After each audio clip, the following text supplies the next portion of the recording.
Okay, time to get an overview of what has happened tonight in election 2013, because we've now had 13.9% of the vote counted across the nation. Now, there'll be different stories told in different states, and we're going to go to those in just a moment. But as it stands, in two-party preferred terms, Labor, on that 13.9% counted, has recorded 45.3% of the vote.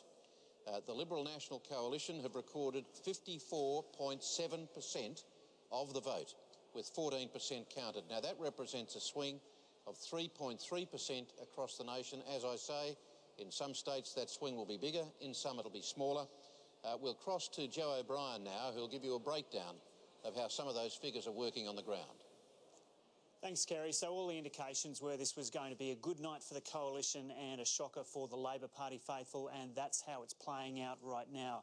These are the seats we're allocating that we're confident of a result in right now. This isn't not all the seats in the Parliament, but we're saying Labor is definitely down 10 seats at the moment, including Lindsay, Deakin and Corangamite.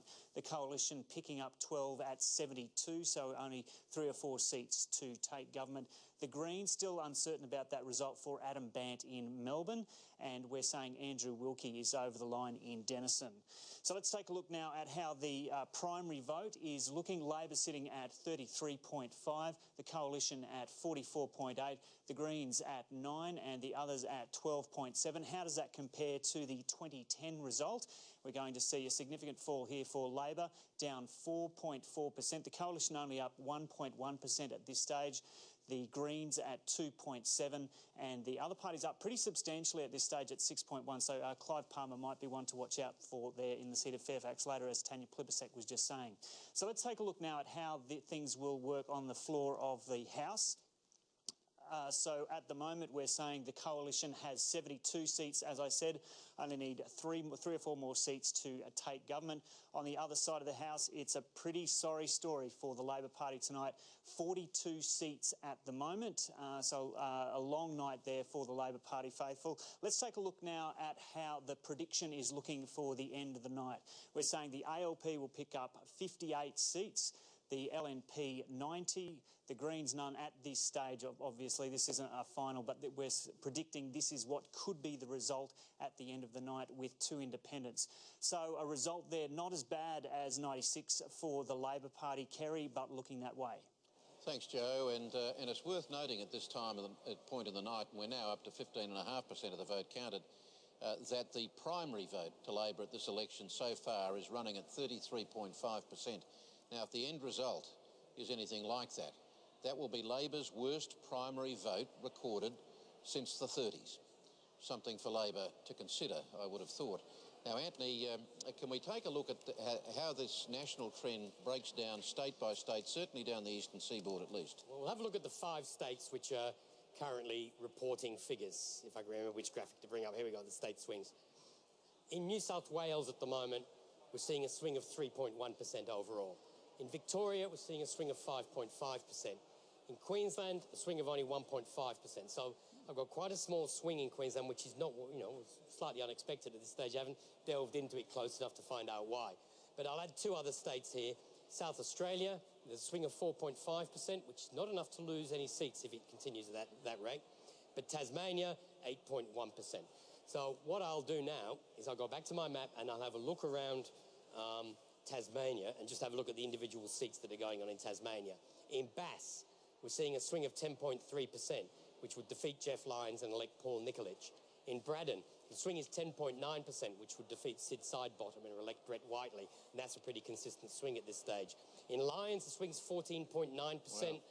That's not quite being given away yet. We can hang on to that one a little bit longer for the Labor Party.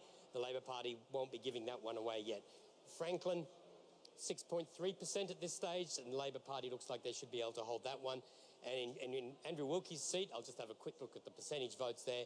His first preference vote, turning to percentages, 40%, 24% for Tanya Denison.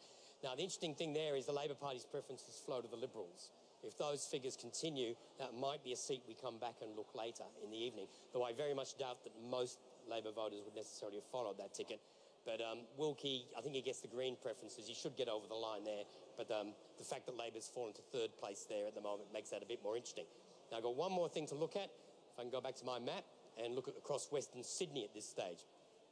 Let's go in there. That's the way it was before the election. At the moment is Lindsay, where David Bradbury's been defeated. The Liberals are ahead in Parramatta with Julie Owens, a 4.9% swing. They're ahead in, well, they're holding, wow, here we go. Let's go back in. I am trying to get Reid here, which I think is that seat there. Reid, the swing's 3.4%, which is enough to defeat Labor there, but that seat's still in doubt. In Banks, now Barton first, 6.5%, Labor will retain that. But Banks next door, 2.4%, still in doubt. So what's happening there is there's a lot of talk of seats that were sweeping and falling, and they're not. And I I'll have a look at Kingston Smith, because I haven't seen it for a while. The candy bar's there. Matt Thistlethwaite's ahead on the first preferences, and on the two-party preferred swing, we're seeing a swing at 2.5%. So clearly, some of the reported swings are not as big as expected. The national polls are right. But Is it possible to throw McMahon in there, Anthony? I'll have to go back to the map. We'll go there in a moment. But that's all right. The map. I'm impressed. Even if it does bounce back at me occasionally. Here we go. Down here, McMahon. This, of course, is Chris Bowen's seat. He's the treasurer.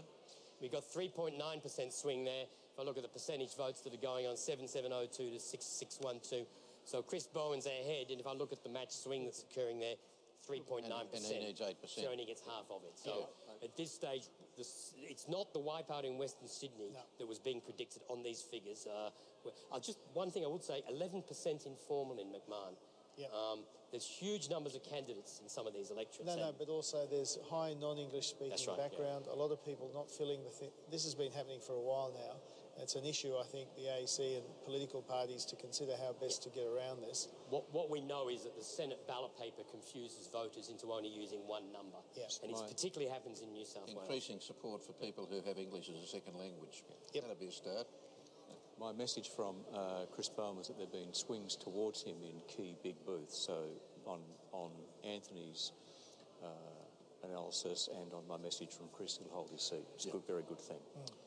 Okay, and we're going to actually cross now to the seat of Bass. This is, as we know, this is the seat that changes hands a great deal. And we know that has gone to the Liberal Party tonight. We're going to look at the figures first, Anthony. Look at the figures, and we've got, let me see, we've got 39% counted. We have actual preferences in 18 of the 57 booths. Let's look at the numbers here. Andrew Nikolic is well ahead on first preferences, far ahead on first preferences. When we actually compare the booths, the information from, the swing is 9.6%.